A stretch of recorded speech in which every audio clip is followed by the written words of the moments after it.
चलिए, तो कितना अच्छा वर्ड है, कितना अच्छा शब्द है, क्या नाम है? संस्कृत। अब जो है सबसे पहला यहां संस्कृत क्या है? भाषा है, लैंग्वेज है, भाषा है। तो ये परख होनी चाहिए विषय वस्तु की, सब्जेक्ट की। हम पढ़ाने से ज्यादा, पढ़ने से ज्यादा वर्ड का, शब्द के बारे में हम देखिए, शब्द को पकड़िए, शब्द को लेकर चलिए, ठीक है। तो संस्कृत, आखिर संस्कृत जो है, भाषा जो है, ठीक है। तो चलता फिरता अगर यहां से आप पढ़ करके जा रहे, कोई पूछ दे क्या पढ़ के आ रहे हो ना, बाई चांस कहीं पूछ दे, तो आप कहीं जुबान से लिखे संस्कृत, तब कहेगा संस्कृत क्या है? एक वर्ड में कहेगा भाषा है। ये क्या क्या है? भाषा है। दूसरा कि अगर व्याकरण भाषा है तो व्याकरण जरूर आता होगा चीजें। तो अब वो कहते कि संस्कृत के बताओ व्याकरण की भाषा में संधि क्या होगा, संधि विच्छेद पढ़ाएंगे व्याकरण। एक पहले तो ये समझ लीजिएगा कि संस्कृत जो है समाह जोड़ कृत से मिलकर बना है। किससे मिलकर के बना है? समाह जोड़ कृत से मिलकर कौन बना है? संस्कृत। इतना इतना समझ होनी चाहिए। अब जो विषय है, सब्जेक्ट है, संस्कृत है ना।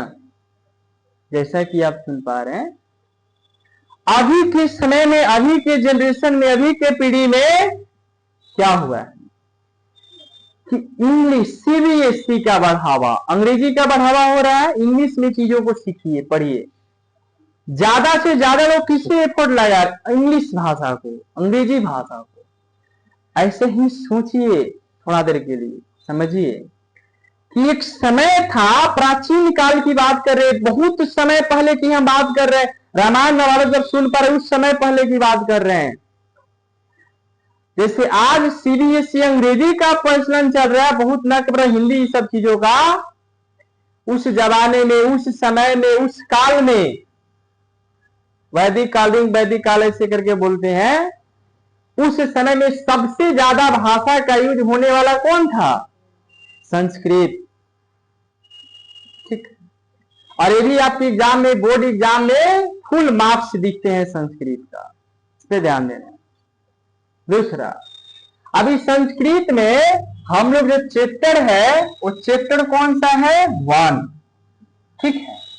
और इस चैप्टर का नाम है मंगलम। मंगलम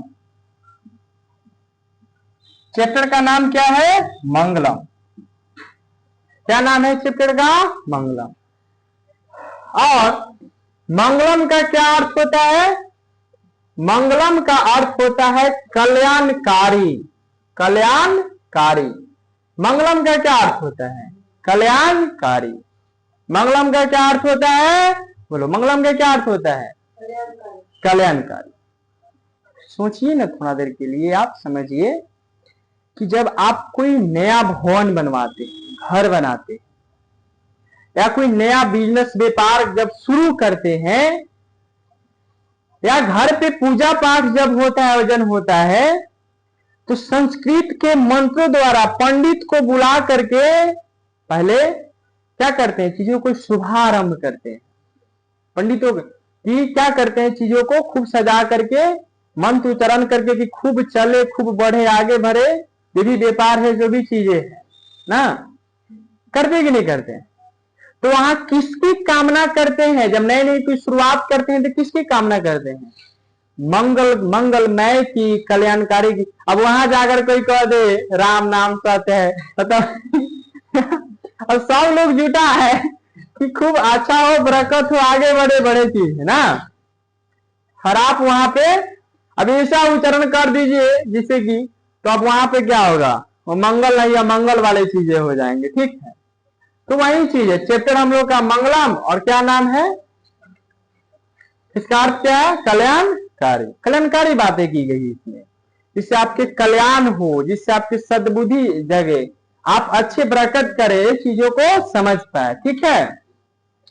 अब देखिए, अब इसमें कहता है कि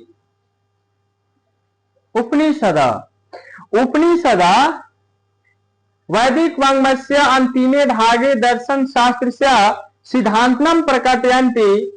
अर्थ हुआ कि उपनिषद के और वैदिक वाङ्मय के अंतिम भाग से दर्शन शास्त्र के सिद्धांत को प्रकट करता है। कौन? यह चैप्टर। इसमें एक वर्ड आया है उपनिषद। उपनिषद का अर्थ होता है कि निकट बैठकर, समीप बैठकर, गुरुओं के समीप बैठकर सुना गया सद्ज्ञान, अच्छी अच्छी बात है, उसको उपनिषद कहा गया।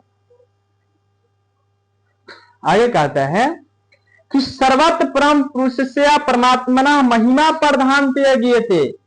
सर्वत्र मैंने सही जगह, सर्वत्र मैंने सही जगह, परम पुरुष मैंने उस ईश्वर की बात हो रही है, परमात्मा की बात हो रही है, पुरुषों में परम कि महिमा का गुणगान गाया गया है, महिमा का गुणगान गाया गया है।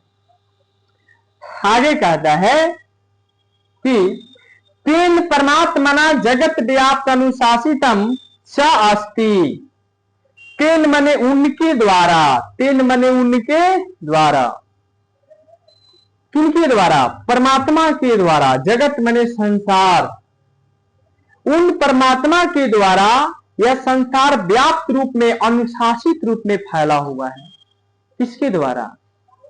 परमात्मा के द्वारा, ईश्वर के द्वारा। कौन? जगत, संसार फैला हुआ है।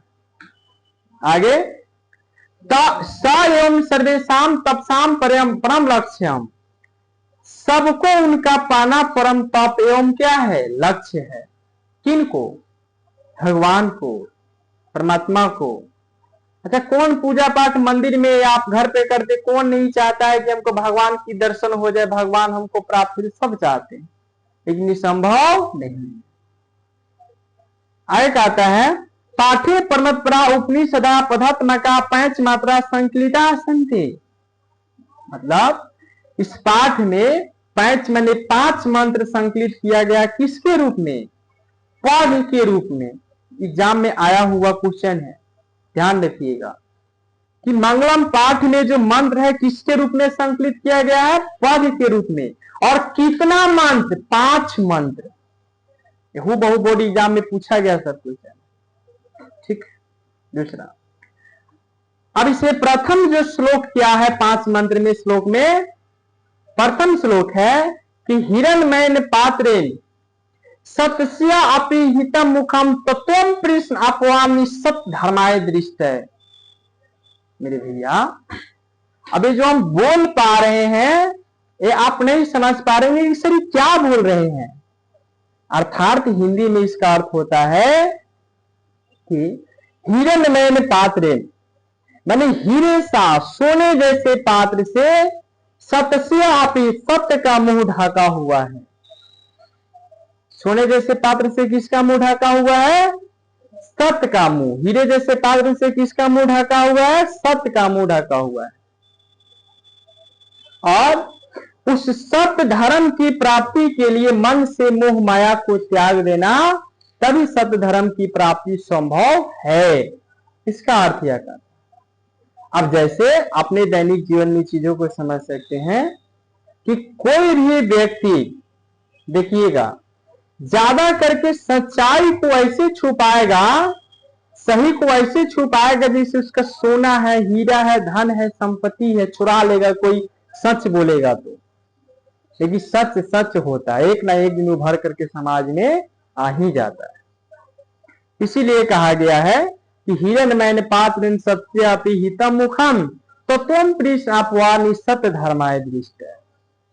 ठीक है। दूसरा कि सत्य जो है इसका मुंह किससे ढका हुआ है? सोने जैसे पात्र। एग्जाम, बोर्ड एग्जाम में पूछा गया क्वेश्चन है। हम इतना जोर क्यों दे रहे हैं? क्योंकि बोर्ड एग्जाम है, इसमें आपको अच्छे मार्क्स लाने हैं, बढ़िया रिजल्ट लाने हैं। तो एग्जाम में हूबहू क्वेश्चन पूछा गया कि सत्य का मुंह किससे ढका हुआ है? सोने जैसे पात्र से। ठीक है। तो फिर अगले लाइव सेशन वीडियो में, अगले क्लास में जो है, अगले मंत्र में, अगले श्लोक पे और आगे हम लोग चर्चा करेंगे अभी 4 श्लोक इसमें बाकी है। Thank you, all the best. अगले क्लास में फिर मिलेंगे। ठीक है।